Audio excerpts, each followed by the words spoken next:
Drive Start, o melhor conteúdo automotivo para turbinar o seu dia.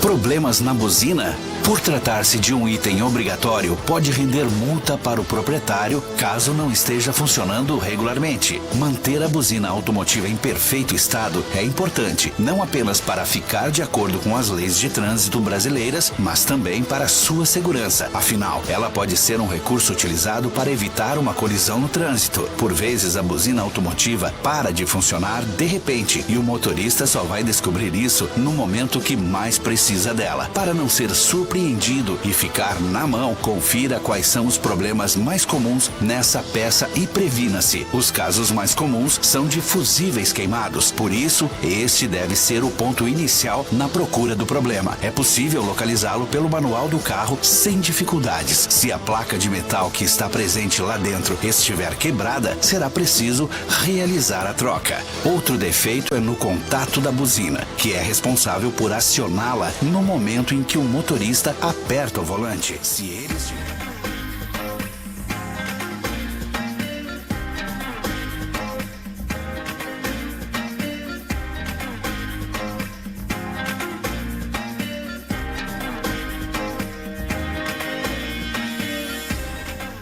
Muito boa noite a todos os ouvintes da Rádio 3VL.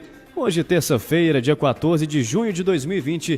Terça-feira é dia de Direito em Foco aqui na Rádio de Ibirité. Hoje receberemos, através de videoconferência, o Dr. Fábio Rocha e a doutora Liciane Travesso para falar sobre os 30 anos do Estatuto da Criança e do Adolescente. Antes da gente entrar em contato com a doutora Isabela Gonçalves para apresentar os nossos convidados de hoje, tem um breve recadinho do Pedal Gel.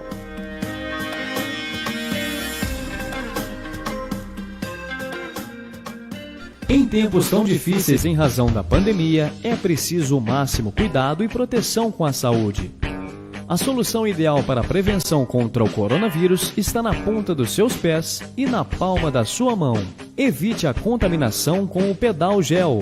Pedal Gel é um produto inovador, fácil de usar e impede a propagação de vírus e bactérias. Basta acionar o pedal que o gel é aplicado diretamente nas mãos sem a necessidade de tocar em nada após a higienização. Seja para clínicas, igrejas, comércio, indústria ou qualquer tipo de estabelecimento, Pedal Gel é a solução que todos precisam para evitar o contágio pelo coronavírus e outros tipos de ameaças do ambiente. Com o Pedal Gel, você ajuda a combater a pandemia. Para mais informações, entre em contato com a Tipo Magraf, DDD 31 3444 1433 ou WhatsApp DDD 31 99956 1433. Avenida Cristiano Machado, número 327, em Belo Horizonte.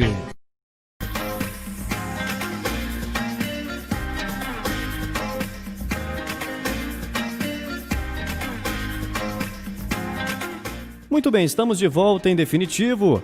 Mais uma vez, para você que acabou de conectar na Rádio 3VL, já estamos ao vivo pelo nosso Facebook 3VL, pelo nosso canal lá no YouTube, canal 3VL, e também pelo nosso Instagram, @3VL Web Rádio. Hoje, através de videoconferência, vamos conversar com o Dr. Fábio Rocha, a doutora Liciane Travesso, sobre os 30 anos do Estatuto da Criança e do Adolescente. E para apresentar os nossos convidados, muito boa noite, doutora Isabela Gonçalves. Boa noite, Thales. Boa noite, doutora Liciane. Boa noite, doutor Fábio. Boa noite a todos os nossos ouvintes, aos nossos internautas. Primeiramente, quero agradecer a presença de ambos aqui conosco. Sejam muito bem-vindos e muito bem recebidos. A doutora Liciane já esteve aqui anteriormente e o doutor Fábio é a primeira vez. Então, muito feliz por estarmos aqui conosco, né? E com um tema que irá contribuir grande para nossa população e nossa sociedade, né, que nós vamos falar sobre o ECA, que é o Estatuto da Criança e do Adolescente, que completa 30 anos, certo? Boa noite a todos vocês. Boa noite. Boa noite, doutora Liciane, está me ouvindo? Doutora Liciane? Oi, boa noite. Boa noite. Pois bem, pessoal, vou falar, o currículo dos dois é enorme, e é um currículo fantástico, mas eu tenho que apresentar para que todos possam conhecer um pouquinho né, dos nobres convidados aqui conosco. Então, nós temos o doutor Fábio Rocha, que ele é assessor judiciário, né, na Câmara Criminal do Tribunal de Justiça de Minas Gerais. Ele é mestre em Direito Penal pela Universidade Federal de Minas Gerais, especialista em Direito Público pela PUC, né? Professor universitário e autor de diversos artigos jurídicos, né? Publicados em vários institutos e revistas jurídicas, coautor dos livros Face da Violência, do Indivíduo ao Estado, e do livro Não Aguento Mais. Esse Não Aguento Mais, me parece que ele foi publicado juntamente com a doutora Liciane, não é isso? Organizado por ela, inclusive. Não Aguento Mais, Análises Jurídicas e Transdisciplinares do Autoextermínio, né? Além disso, o senhor também teve... Senhor, chamo de senhor, gente. Pode ser você. Tá bom, foi agraciado, né, com moção de aplauso por Câmara Municipal pelos serviços prestados ao Judiciário Mineiro e com o prêmio Barão do Rio Branco. Esse é o currículo do Dr. Fábio.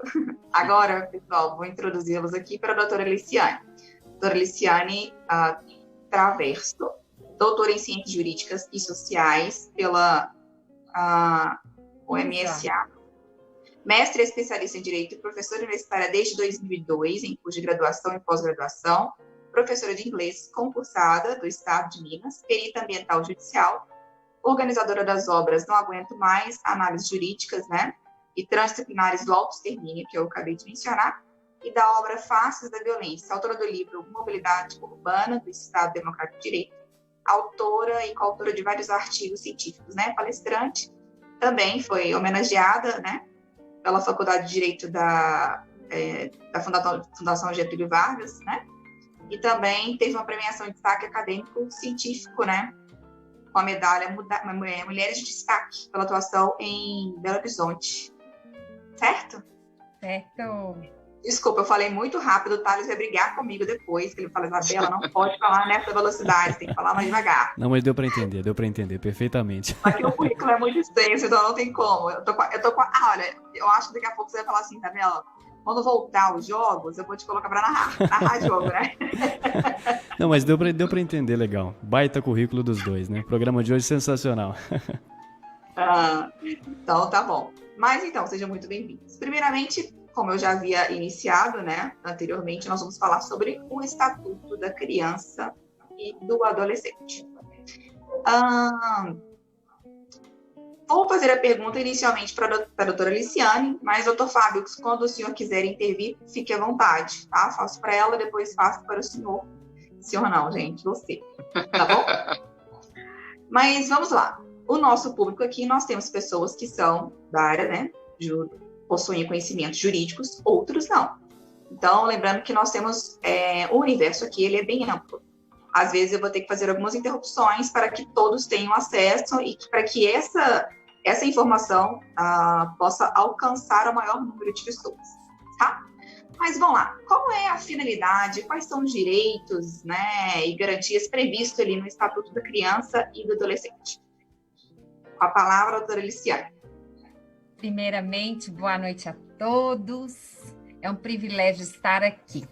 E antes de tudo, esse currículo todo aí, deixa eu contar para vocês, experiência acadêmica e tudo, porque eu tenho um Deus. Então é tudo dele, por ele e para ele. Primeira coisa que eu queria já colocar para o ouvinte, tá?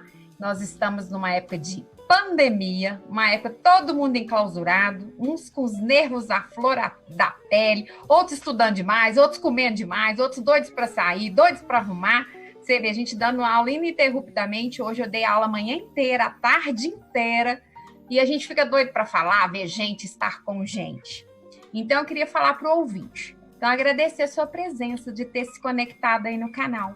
Em especial os meus alunos que estão aí, já falaram comigo. E há vários amigos, parceiros. E minha irmã aí, de fé, minha companheira, doutora Nívia, defensora pública, que também é coautora dessa última obra aí que nós organizamos, eu, doutor Fábio, doutora Ângela e doutora Simone, sobre os 30 anos do Estatuto da Criança e do Adolescente. Primeira coisa que é muito importante deixar claro para o nosso ouvinte, quem é criança? Quem é criança? É aquele que tem uma idade que não completou, chegou ali até 12 anos. Tem demandas psíquicas, biológicas, físicas, afetivas.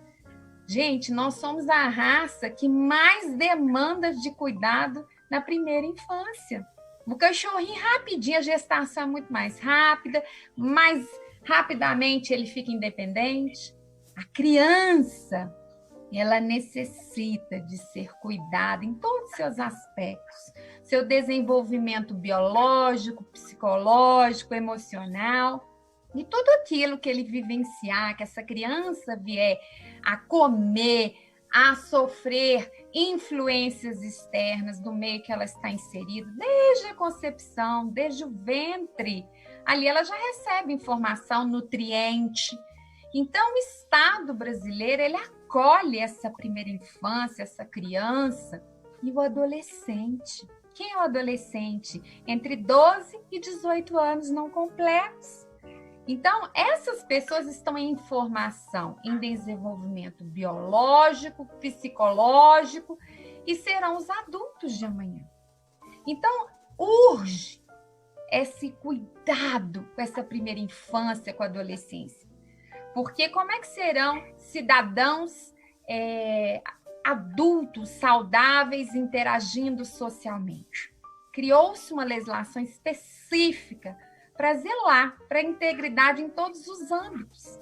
E a própria lei, ela não atribui somente à família, né, a todas as outras instituições. Então, nós temos aqui hoje uma ouvinte especial, que eu já coloquei para vocês, doutora Nívia, Defensoria Pública, fazendo diferença no acolhimento das crianças com as suas famílias, desde a alienação parental, da necessidade de alimentos. Então, o ouvinte já ouviu falar de crianças que no ventre já são rejeitadas pelos seus pais? De crianças que no nascimento são abandonadas? De crianças que, porque se não tiver uma lei que obrigue o pai a colocar na escola, essa criança não vai ser educada. Culturalmente, o nosso país ainda tratava a criança, quanto mais filhos, era para ajudar na renda, no campo, para essa criança ir ali, tá ajudando na colheita. E a realidade de muitos brasileirinhos, mundo afora. Então, eu costumo dizer que quanto mais direito nós precisamos, menos moral a nossa sociedade tem.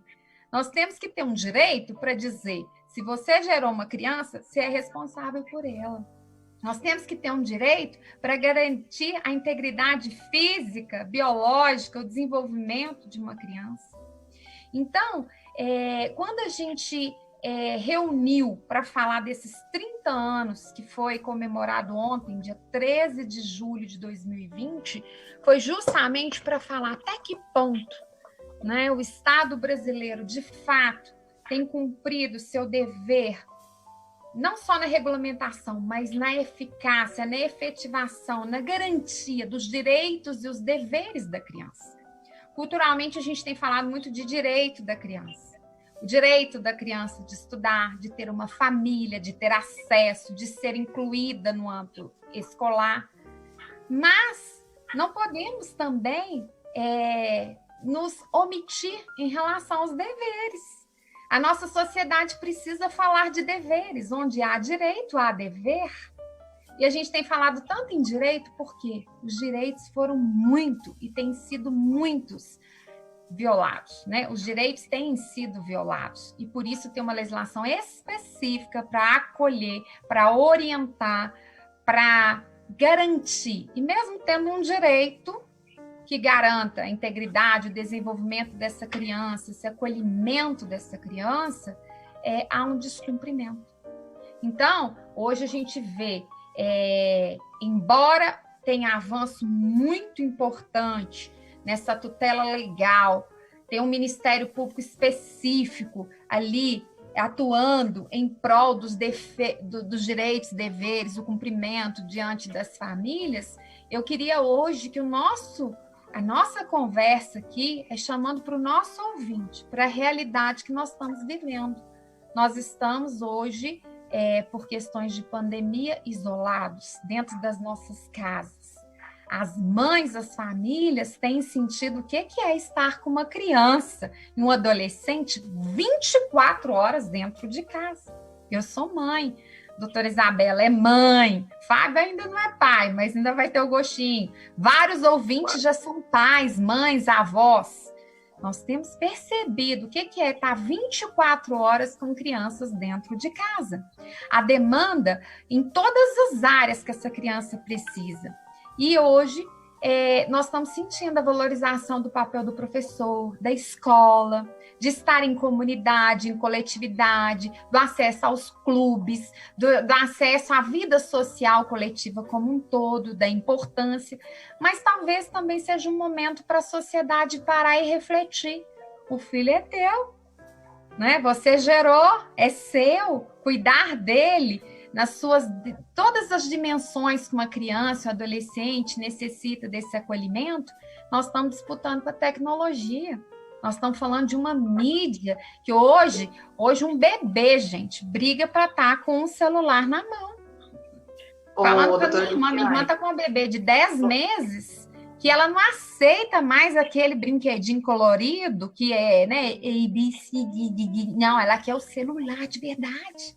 Que aquele funciona. Ela quer o controle remoto de verdade da televisão, porque aquele funciona, aquele muda o canal. 10 meses. E isso, o que tem a ver com ECA? Nós estamos falando da integridade, da criação. Só vou te interromper um minutinho, porque a gente está vivendo um período assim, eu falo que é bastante caótico, né? Principalmente para as mães, né? Que continuam trabalhando. Então, olha, sinceramente, se eu sair dessa, eu acho que eu sou capaz de suportar qualquer coisa. Porque a gente, realmente, foi o que você acabou de dizer, eu nunca na minha vida dei tanto valor ao professor. O papel do professor, assim, é crucial. E olha, a minha filha, ela só tem 4 anos, ela tem aula online, então imagina. Agora, ela é uma exceção. Ela não é muito de pegar no celular, ela não gosta muito do celular. Aí eu já estou dando um outro trabalho, uma dificuldade, porque ela não está conseguindo adaptar com as aulas online, talvez pela idade, né? Então, a gente está tendo que se reinventar, né? E contar com a paciência, né? Acho que é um momento das pessoas exercitarem um pouquinho também a paciência, porque é um momento crítico para todo mundo, né? Só deixar essa observação.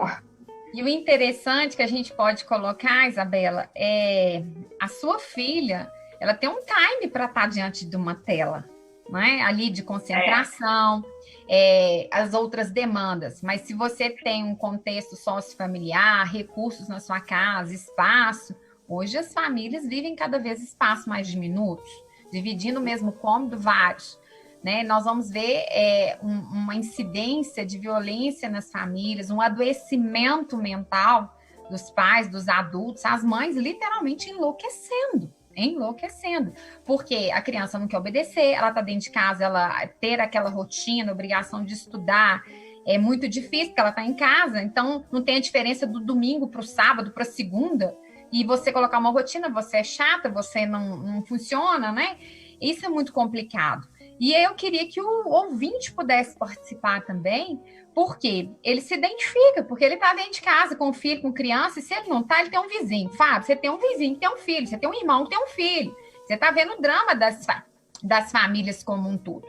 Isso é muito importante, porque quando a gente vem falar da celebração de 30 anos de um estatuto que acolhe esse desenvolvimento infanto-juvenil, a importância da criança, é para que nós, enquanto sociedade, entendamos, a partir do momento que nós estamos terceirizando aquilo que é seu, o que está acontecendo com a nossa sociedade? Hoje nós temos os famosos filhos do quarto. São as crianças que são cibernéticas, estão nos seus quartos, seus pais não conhecem. Hoje as famílias se assentam à mesa, muito raro, quando fazem, o pai está com o celular, a mãe está com dela, a criança está com dela. Não há essa interação entre os membros da família. E o Estatuto da Criança e do Adolescente, ele vem né, tentando buscar um mecanismo. Então, ele já vem lá no início, definindo quem que é criança, então, que é aquela idade até 12 anos incompletos, entre acima de 12, menor de 18, são os adolescentes, e diz que são direitos fundamentais dessa criança e do adolescente, essa proteção integral. Quando a gente fala proteção integral, gente, quanto de nós temos ouvido de abusos infantos juvenis? Crianças sendo molestadas dentro das suas próprias famílias. Então, o ECA, ele vem acolher essa proteção, exploração dessas crianças. Mas aqui, eu queria deixar bem claro, então eu já vou chamar um tema bem polêmico agora. Até porque eu preciso do doutor Fábio falar comigo também. Quem aqui, ouvinte, já colocou, já ouviu? Olha, o menor sabe matar, roubar, estuprar, portanto, vamos reduzir a maioridade desse menor, né? Ou seja, se hoje, penalmente falando, só se é imputável, né, aos 18 anos completos, é importante que a sociedade saiba que, quando a legislação colocou aqui, menor de 12 anos, o que acontece com essa criança quando ele comete aqueles atos em conflito com a lei? Ele tem que ir para casa. É medida protetiva, porque tem questão biológica, orgânica, ele tem que ser acolhido. Essa criança, para a casa pro ouvinte, vai assistir Super Nani, criação de filhos. A Bíblia já ensina lá, limites, valores, contexto. Quem não é cristão tem princípios ali de obedecer os mais velhos, de cooperar dentro de casa. Como é que isso funciona? Né? Qual que é a geração? Entre 12 e 18, se tiver em conflito com a lei, medida socioeducativa, onde esse menor vai ser colocado, no caso mais gravoso, internado no centro para menores. O que deve ser feito? O ECA vem, então, acolhendo isso tudo. Então, a primeira coisa que eu queria já jogar para o meu ouvinte, você é a favor ou contra a redução da maioridade penal do menor? Você sabe qual que é a realidade desse menor infrator que é punível, né, que é punido no Brasil, que recebe a medida socioeducativa? Você já foi no centro para menores? Você já viu o perfil desse menor? Né? Então, eu quero chamar vocês aqui, porque nós estamos falando de ECA. E o ECA vai falar que essa criança, então, ela vai responder com ato, esse adolescente com ato infracional. Quer falar, Fábio? Deixa o doutor Fábio falar agora um pouquinho. Pode falar, doutor Fábio. Quero saber a sua opinião sobre a questão da redução, né, se é possível, né, reduzir a maioridade, né, penal, se isso seria a solução, ou qual outro caminho, né, seria viável para lidar com esses problemas que nós vemos constantemente sendo noticiados pela mídia.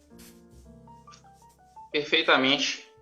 Primeiramente, aí, boa noite. Ainda não falei, então queria agradecer a doutora Isabela pela oportunidade de estar aqui nesse programa Direito em Foco. É um prazer estar aqui compartilhando a tela com a doutora Liciane, professora Liciane, companheira aí de livros e artigos jurídicos, né? E, gente, só um esclarecimento. Para quem recebeu o folder, o flyer do evento de hoje e me viu com barba, deve estar pensando, será que esse é o Fábio Rocha mesmo? É porque eu resolvi fazer a barba justo hoje. Então, gente, eu sou o mesmo Fábio Rocha lá daquele folder, viu? Mas eu queria dar uma boa noite aí para os ouvintes e agradecer por eles estarem acompanhando essa entrevista, essa conversa de hoje sobre esse tema que é tão importante. E antes mesmo até de entrar nessa questão se vocês me permitem, antes de entrar na questão específica da redução da maioridade penal, que é uma questão super polêmica, que desperta paixões, né, posicionamentos muito emotivos que envolvem essa discussão, eu queria, no gancho do que a professora Liciane colocou, eu queria que os ouvintes tivessem uma compreensão, e temos ouvintes aqui da área do direito e outros que não são da área do direito, primeiro que eles entendessem a questão de como o ECA surgiu no Brasil, porque é importante conhecer esse contexto histórico para as pessoas se situarem sobre a importância dessas modificações legislativas que vieram há 30 anos. A professora Eliciane já falou, muito bem falado, né, que exatamente ontem, no dia 13 de julho de 1990, foi promulgado o Estatuto da Criança e do Adolescente. E, atualmente, nós temos aqui vários ouvintes que, com certeza, são mais novos do que o próprio Estatuto, e eles não têm conhecimento de como era o contexto histórico da época, como era a legislação da época, e o que o ECA trouxe de novidade nesse sentido.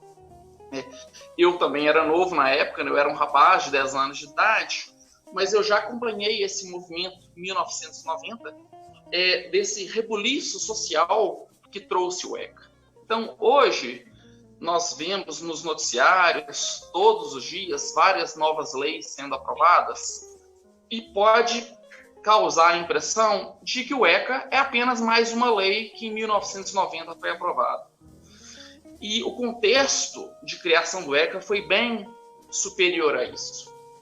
Eu estava ouvindo e participando de algumas discussões hoje. Eu não sei se o ouvinte teve conhecimento, mas o CNJ, que é o Conselho Nacional de Justiça, ele promoveu um seminário ontem e hoje a respeito justamente dos 30 anos do ECA. E isso foi uma questão que foi muito trazida pelos palestrantes desse seminário, do qual eu participei, a respeito dessa sinergia social que envolveu a promulgação do Estatuto. Então, para o ouvinte entender um pouquinho, e eu vou falar de uma forma muito breve, para o ouvinte entender o momento de criação do ECA, e é importante falar qual que é a lei, caso o ouvinte queira pesquisar na internet, no Google, né? É a Lei 8.069, de 1990. Inclusive, já fica aqui o conselho para todos os ouvintes entrarem lá no Google e digitarem Lei 8.069 de 1990. Antes da promulgação do ECA, o que nós tínhamos no Brasil era o que nós chamávamos de Código de Menores, que era uma lei de 1979. E essa lei, ela trazia o que nós chamávamos de doutrina do menor em situação irregular. Então, pela legislação que estava em vigor, nós não tínhamos uma lei ampla e abrangente tratando dos direitos e deveres das crianças e adolescentes de uma forma genérica. Nós tínhamos uma lei específica para tratar o que a lei chamava de menor em situação irregular, ou seja, aquele menor que cometia algum ato infracional, ou era um menor de rua, ou que em algum contexto específico ele estava em uma situação irregular. E com isso nós criávamos uma separação entre as crianças e os adolescentes, esses sim que tinham oriundos de famílias com condições socioeconômicas mais vantajosas, e nós tínhamos nós chamávamos de menores irregulares. Grande parte desses, os menores infratores. Né? Essa expressão menores infratores, muitos dos ouvintes possivelmente já ouviram, que inclusive é uma expressão que hoje nós evitamos, pela carga pejorativa que ela tem. Você já identifica o menor a partir da infração que ele cometeu. Então nós teríamos aí os menores infratores de um lado e as crianças e adolescentes de outro. Então vejamos a dicotomia que se criava num contexto em que todas as crianças e adolescentes brasileiros deviam ser tratados de forma igual, com o mesmo nível de proteção, com o mesmo nível de direitos. E isso não era um movimento só brasileiro. Nós tivemos uma convenção aprovada pela ONU, né, pela Organização das Nações Unidas. Essa convenção é a Convenção da Proteção e Defesa dos Direitos da Criança e do Adolescente. O Brasil é signatário dessa convenção. A partir dessa convenção se criou uma pressão internacional, inclusive sobre o Brasil, para disciplinar os direitos e as proteções devidas à criança e ao adolescente. E a partir disso se criou um grande movimento social. Gente, o ECA não foi uma lei que um deputado entrou com uma proposta de lei, o Congresso votou e foi aprovada a Lei 9.099. O Estatuto da Criança e do Adolescente, ele foi aprovado, ele foi criado a partir de uma sinergia social, desde dos pequenos núcleos nas cidades, nos estados, foram se criando comissões, apresentando propostas, inclusive com a participação de crianças e adolescentes. Essas propostas foram apresentadas perante a comissão redatora da proposta de lei, né, do Estatuto da Criança e do Adolescente, e a partir daí nós tivemos o ECA. E com um detalhe não, né, uma questão muito importante, que 2 anos antes, em 1988, nós tivemos a promulgação da nossa Constituição Federal. E a Constituição Federal, ela trouxe um novo paradigma para se entender e para se olhar de uma forma diferente para a criança e para o adolescente. E aí nós temos um artigo que é um artigo talvez um dos mais importantes da Constituição Federal, que é o artigo 227. Eu recomendo a todos os ouvintes, nem que seja por curiosidade, entrarem lá na Constituição e lerem o artigo 227. E esse artigo coloca o dever, e aí como a professora Liciane já falou, um dever que é compartilhado, então é um dever que é da família, que é da sociedade, que é do Estado. Então nós temos um dever de todos esses entes de velar por uma proteção integral aos direitos da criança e do adolescente. E esses direitos abrangem várias áreas. Então é na área da saúde, na área da educação, na área da segurança, na área do convívio familiar, na área do convívio comunitário. Então nós tivemos a Constituição dando esse pontapé inicial em 88, e 2 anos depois, a partir dessa movimentação popular, nós tivemos aí uma lei importantíssima criada a partir desse movimento social. Nós tivemos na época os movimentos dos meninos e meninas de rua. Nós tivemos, para quem não conhece, é bom pesquisar, seria interessante pesquisar, mas nós tivemos esse movimento invadindo, entre aspas, né, entrando no Congresso Nacional, 2.000 meninos de rua, acompanhando as sessões de julgamento do Congresso Nacional, as sessões de deliberação e julgamento. Então foi um momento histórico, bonito, de sinergia social mesmo, em que nós tivemos a criação dessa lei. Então essa lei, ela é um avanço civilizatório. Depois que ela foi promulgada, é uma lei reconhecidamente vanguardista e elogiada internacionalmente. E essa lei, ela precisa ser mais conhecida. Todo esse contexto histórico que eu estou colocando é para falar que o povo brasileiro precisa conhecer mais o Estatuto. Conhecer o Estatuto, saber os direitos e também os deveres, obviamente, que a criança ou adolescente tem no Brasil. Que esse desconhecimento da lei, ele gera um déficit, né? Esse déficit de conhecimento acerca do Estatuto, ele faz com que hoje nós tenhamos muitos ataques ao ECA. E é um movimento que hoje nós tentamos combater, né? Porque existem muitas propostas, inclusive propostas de lei, para que sejam feitas alterações no ECA, e muitas dessas propostas elas significariam um regresso nesse avanço civilizatório que nós tivemos em 1990. Não significa que o Estatuto ele não... Pessoal, parece que tivemos uma breve queda na conexão aqui com os nossos convidados. Daqui a pouquinho a gente está de volta. Vamos restabelecer a conexão. Lembrando que estamos recebendo o Dr. Fábio Rocha e a doutora Liciane Travesso para falar sobre os 30 anos do Estatuto da Criança e do Adolescente. Daqui a pouquinho a gente está de volta com mais Direito em Foco. Não saiam daí.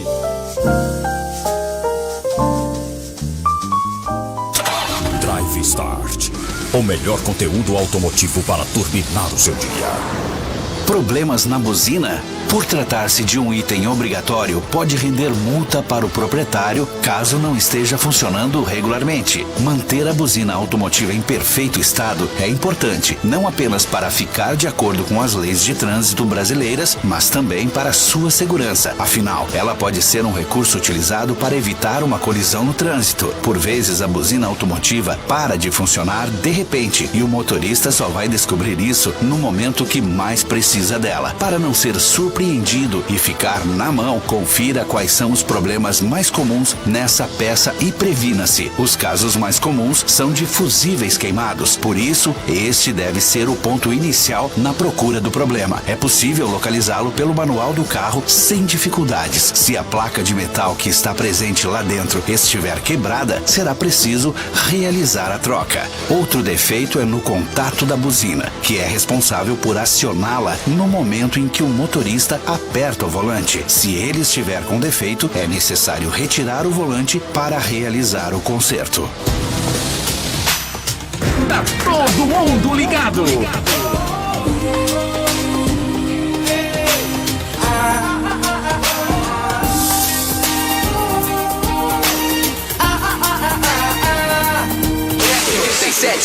.5 FM Rádio 3VL. Quando o período de seca passa, não é preciso economizar água, certo? É errado. O consumo exagerado de água faz com que esse recurso fique comprometido. Uma torneira aberta aqui, um banho demorado ali, lavar o carro e a calçada com mangueira, não reutilizar a água, mesmo que sua cidade não esteja com racionamento de água. Esse é um recurso limitado. O uso responsável é importante para assegurar água a todos. Nunca é tarde para rever nossos hábitos. Economize água. O meio ambiente agradece.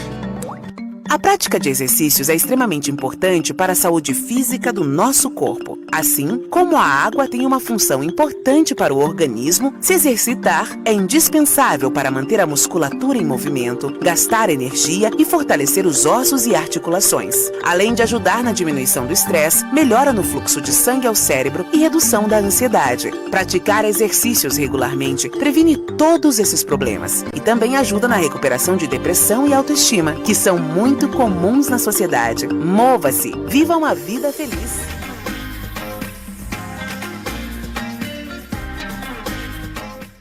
Muito bem, pessoal, agora sim estamos de volta. Pedimos desculpas aos nossos ouvintes, acabamos tendo uma queda de conexão, mas agora já está tudo certo, já restabelecemos a conexão com os nossos convidados. E claro, pedimos desculpas também aos nossos queridos convidados de hoje, doutora Liciane Traverso, doutor Fábio Rocha e também, claro, a doutora Isabela Gonçalves. Tem algumas participações aqui no YouTube, mas é melhor que a gente deixe que o doutor Fábio continue o seu raciocínio. Acabou que a conexão caiu logo quando ele estava explanando os seus raciocínios. Volto a bola para vocês.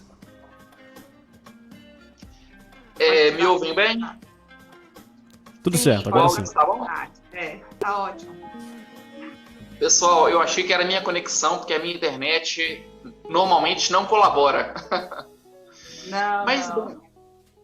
Mas eu acho que o ouvinte entendeu, o raciocínio que eu estava desenvolvendo, e eu já estava, inclusive, me encaminhando para finalizá-lo, mas é ter essa compreensão histórica do avanço que representou o ECA.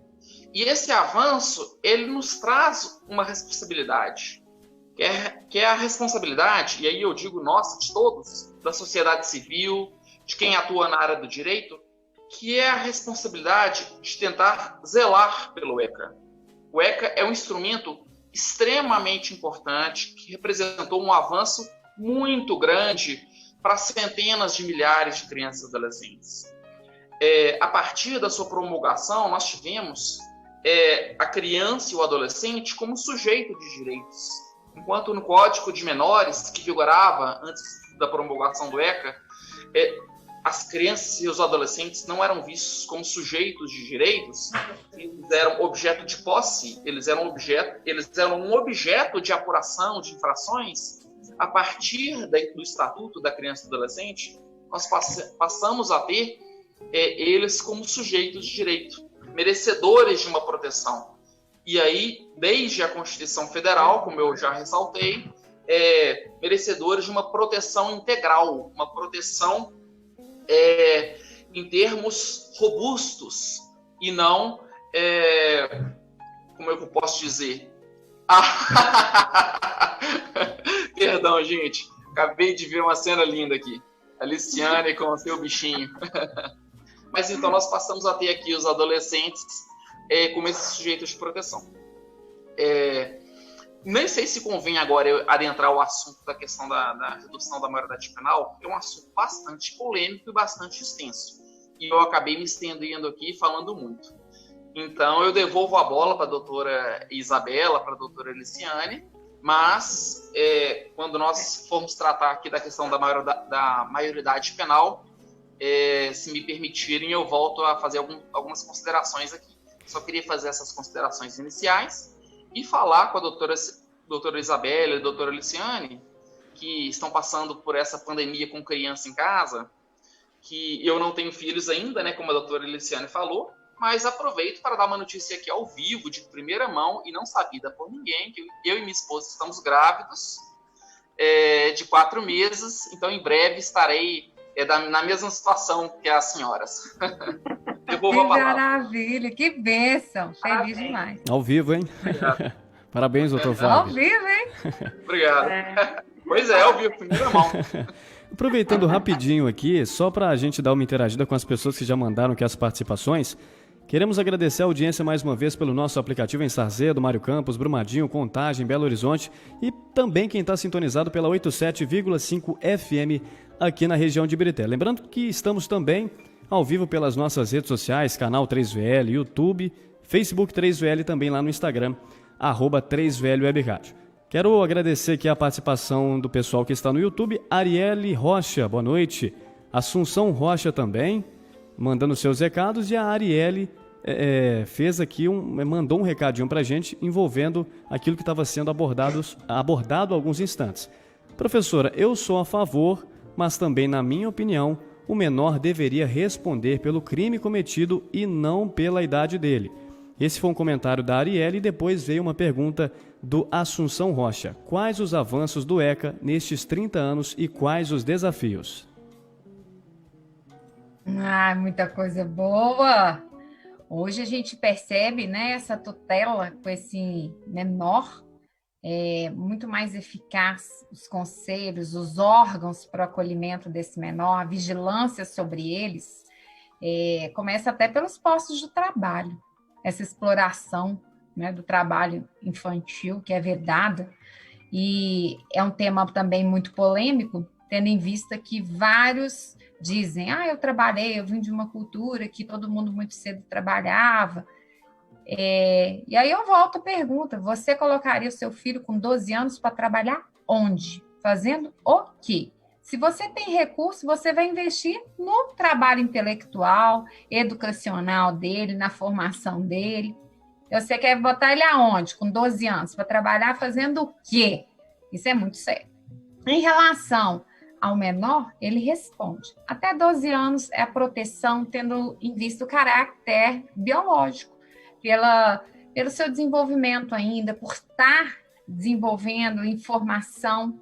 Alguns chegam a dizer que o caráter se forma até 7 anos. A gente fala que o ambiente prisional deforma esse caráter e macula esse indivíduo pro resto da vida, né? Então, uma criança ali, na sua formação, que está incipiente, ele tem que ser acolhido, amparado e realmente trabalhado em todas as suas esferas. Acima de 12, menor de 18, ele responde. Ele responde pelo seu ato infracional com medida socioeducativa. A mais gravosa é a internação em um local adequado para isso. E quais são esses locais que a gente tem hoje no nosso país? Eu vou falar na realidade mineira. Nesse livro que nós estamos organizando, os 30 anos do ECA, eu tive a oportunidade de conhecer algum desses ambientes. E a gente fala, o isolamento desse adolescente, o tempo que ele fica ali, ele é acolhido, ele tem acesso a um acompanhamento médico, o acompanhamento educacional, até mesmo na possibilidade de trabalhar. Entretanto, a realidade dele aqui fora continua ainda a desejar. Muitos são filhos de ninguém, só constam, são filhos da mãe, só tem o nome da mãe na certidão, grande evasão escolar. E quando a gente vem vendo o ECA buscando esse acolhimento, essa educação, amparando, oportunizando, inclusive, uma coisa muito importante se falar hoje sobre a inclusão. As pessoas que têm as suas demandas de diferentes ordens físicas, mentais, elas devem ser acolhidas pelas escolas. As escolas, o Estado deve oportunizar esse acompanhamento para que ela possa ser incluída no contexto social. Isso é muito importante de a gente repensar. E quando a gente vem falar de punição do adolescente, ela existe. E hoje a gente fala, adolescente, quanto mais tempo, se ele ficar nesses programas de internação, a gente vê que foi um dado que a doutora Valéria, desembargadora do TJ, junto com, agora esqueci do pesquisador, coletou um dado de suma relevância que o adolescente que está em conflito com a lei, que fica internado e ele consegue ficar no programa pelo menos pelos, de fato, os 3 anos, que é o tempo máximo, ele dificilmente reincidirá na criminalidade, que ali há uma recuperação, um tratamento dele como um todo. Isso é muito importante que a sociedade saiba. As pessoas acham assim, não dá nada, não vai acontecer nada.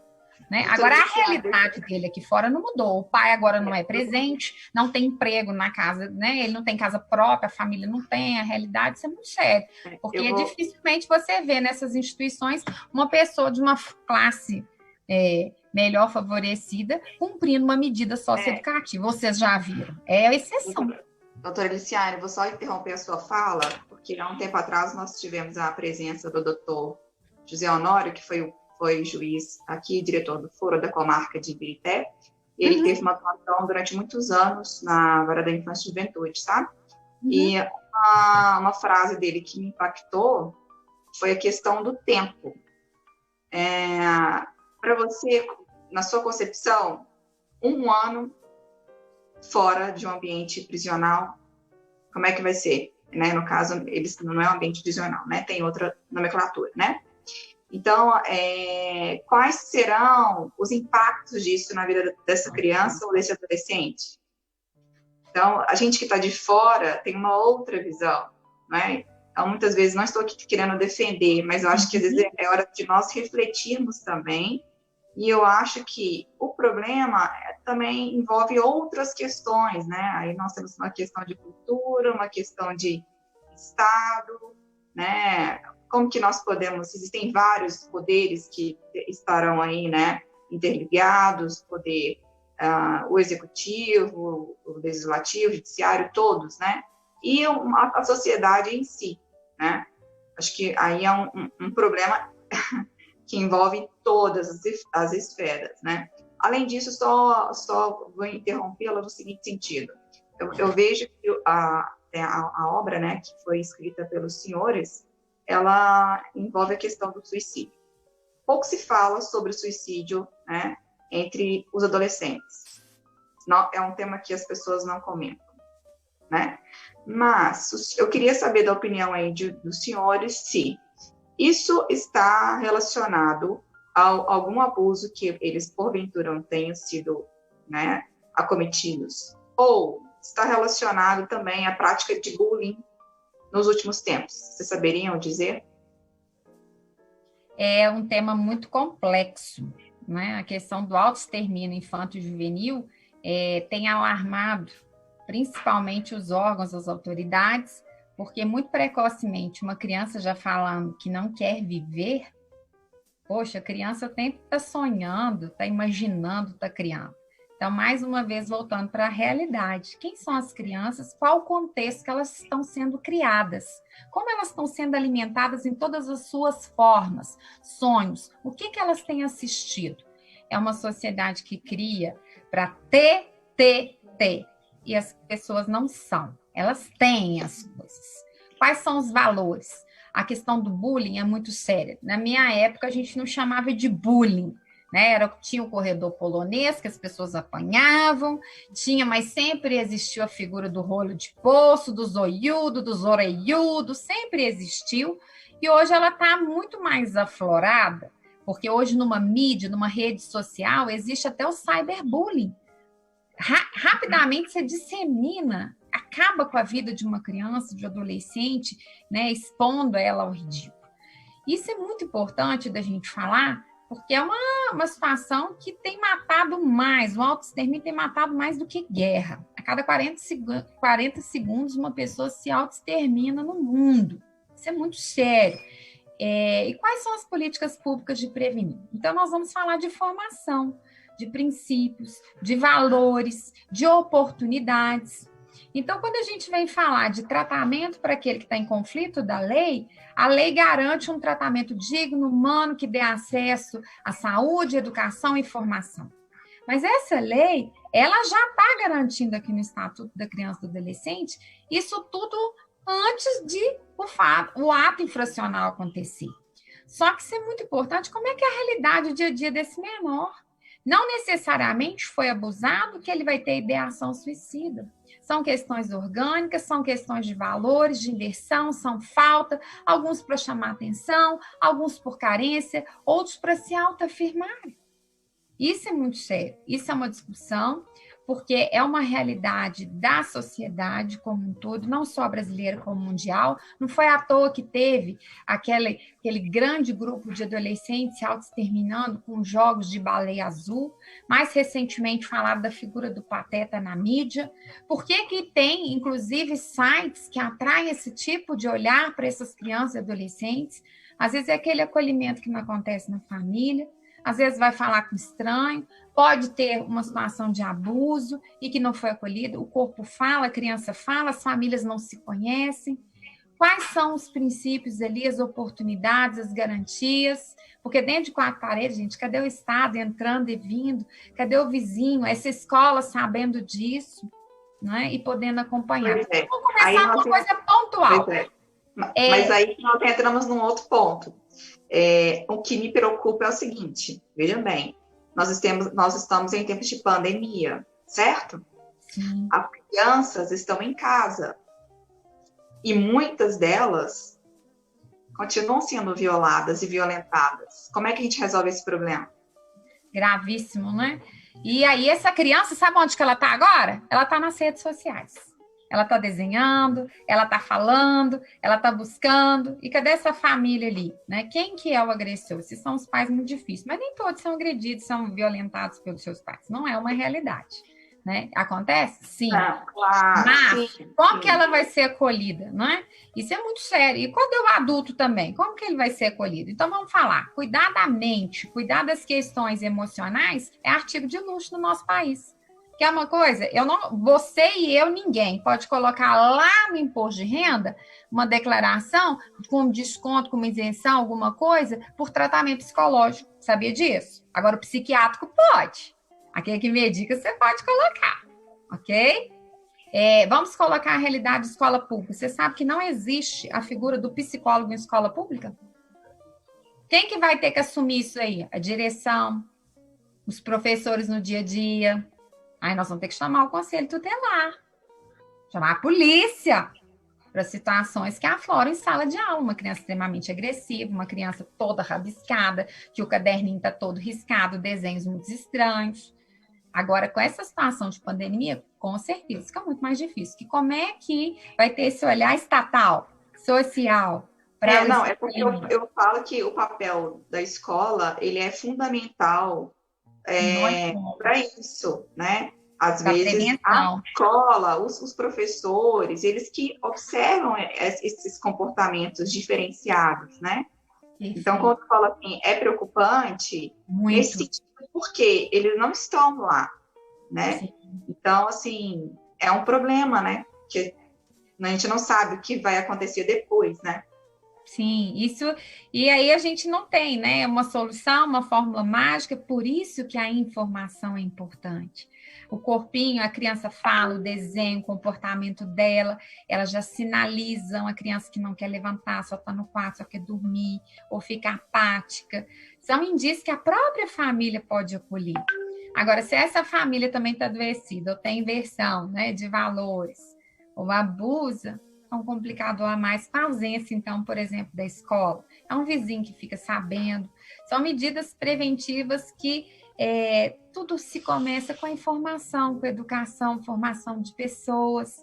As crianças hoje já estão sabendo. Agora, é muito importante que a gente está falando muito de direito, né? E cadê os deveres? E aí, quando a gente fala assim, educar, disciplinar, ensinar, Isso é acolher, é cuidar, é dar ferramentas. Hoje nós temos tanto acesso à informação, mas as pessoas às vezes até ignorantes em relação a isso. É tanta informação que não sabe. Quer ver um exemplo da pandemia, gente? Agora com o Covid. Quantos remédios estão colocando? Toma para se sarar. Né? Aí outro dia me recomendaram, toma isso, toma aquilo. Aí eu fui ver, fiz uma pequena busca no Google, né? Aí tá falando, não, esse remédio é para isso, isso, isso, e não tem nada de científico acerca disso. Então, as pessoas é muito importante. Então, o que eu queria, assim, é não atrelar abuso à ideação suicida. Tem fatores fisiológicos, orgânicos de determinada criança, alimentares e sociais. Agora, é claro que quem convive, está no contexto, consegue assimilar, perceber. Mas se as pessoas não se conhecem, não interagem, não tem essa vida social, mais difícil de detectar. Porque aí você não vai saber que a pessoa está adoecida, né? Porque nem todo aquele que tem ideação, ele fala, mas o corpo, o comportamento dele exprime. E aí vamos falar, quem que tem acesso a esse tipo de cuidado, é meio que um artigo de luxo. E outra coisa, culturalmente falando, é muito difícil, porque vai falar assim, isso ou é coisa de luxo, de gente problemática, de rico, de não sei o quê, ou é situação de banalização, né? De falar assim, eu não vou falar que eu preciso disso, não. É? Então, vamos sair da criança e do adolescente, nós vamos ver nas profissões, quanto maior o desenvolvimento intelecto, o índice está lá em cima. Olha as profissões, o acesso, o índice de suicídio, de ideação entre médicos, policiais. Então, não precisamos chegar. Agora, a criança que nos alarma, porque quando criança ali, o que uma criança lá não quer viver, gente? Uma criança tem todo o sonho, ela quer ser tudo, né? Ela quer desbravar o mundo, ela quer crescer, quer ser algo. Uma criança que não quer nada, por que será? Né? O que está acontecendo? O que ela está recebendo? Ou a falta de quê? O excesso de quê também, né? Os extremos são muito importantes da gente falar sobre equilíbrio, né? Comportamento, família, interação, relação entre as pessoas, inter-relação. Doutora Isabela, doutora Aliciane, só mandar um abraço também para quem está participando aqui no Facebook, a Renata Silva Lisboa, a Leandra Nunes também, e a Arielle Rocha colocou um comentário aqui no YouTube, falando o seguinte: minha opinião baseada no convívio que meu marido vive por ser segurança pública e a realidade nas unidades são bem diferentes. Comentário da Arielle Rocha. Já estamos aí com 11 minutos após o tempo regulamentado, já estamos aí com 7 horas e 11 minutos da noite e daqui a pouco a gente vai entrar com outra programação e é um assunto que a gente percebe que com toda certeza renderia vários blocos, não é verdade? Sim. Bora, então a gente teria que depois marcar um outro programa com os nossos participantes, né, Thales? Sério que já tá acabando? Passa rápido, né? Acabou! Já acabou. E o doutor Fábio, ele falou assim, pouquíssimo. O tempo passa muito rápido, mas que o convite fique em aberto, né? Eu acho que dá para estender muitos outros programas, né? Bacana. Então tá no pelo, viu, gente? Falar com o ouvinte aí, os 30 anos do ECA, reflexões jurídicas transdisciplinares sobre a realidade das crianças e adolescentes brasileiros. A doutora Valéria fez o prefácio, que é desembargadora lá do Tribunal de Justiça, anos à frente da Vara de Infância e Juventude. Temos vários coautores, pessoas de renome, educadores, fonoaudiólogos, psicólogos, os próprios juristas, né? Defensoria, Ministério Público e advogados, professores. Então, esse livro foi feito com muito carinho, em que a gente pôde trabalhar com temas específicos, por exemplo, questão da alfabetização, desafio do ensino da matemática, professora de matemática, doutora Graziella, né, professora aí da rede pública, que tem a luta ali para ensinar matemática, gente. A gente está falando direito em foco, o pessoal de direito vai falando número já até, né, fica zarolho, né, assim, ali. Então, temos essas demandas todas, a questão da pedofilia, questão de adoção internacional. Temos temas ali, a responsabilidade civil do menor, o patrimônio dele responde, Isso é muito importante a gente falar. E a própria instituição em que os menores que estão em conflito com a lei, qual que é a realidade deles? E o que está sendo violado do ECA nesse cumprimento, viu, Arielle? Muitas das vezes a lei de execução penal, mas também aqui no tratamento, nos locais de cumprimento dos atos infracionais ali, das medidas socioeducativas, nós vamos ver em determinadas situações a violação, como acontece com o maior também. Isso tudo depois vai ser problemática para a ressocialização, para a reintegração social. E eu quero agradecer a oportunidade de estar com vocês e agradecemos o convite. Podemos voltar sim. E os coautores de outros artigos com temas bem pontuais, específicos, poderão também vir aqui de pronto, né? Igual a doutora Nívia estava aí, tem a doutora Ângela, que é da área da educação, da pedagogia, psicanálise. Então, nós temos muitas pessoas aí que poderão também abrilhantar o programa e o ouvinte participar e trazer essas perguntas também, né? Obrigada pela oportunidade. Boa noite a todos. Imagina, eu que agradeço. Eu que agradeço a sua participação, doutora Liciane, doutor Fábio. Muito obrigada pelos enormes aí, né, esclarecimentos. E voltem sempre, estejam muito bem recebidos. Muito obrigado. Obrigado. Eu desejo uma boa noite a todos vocês.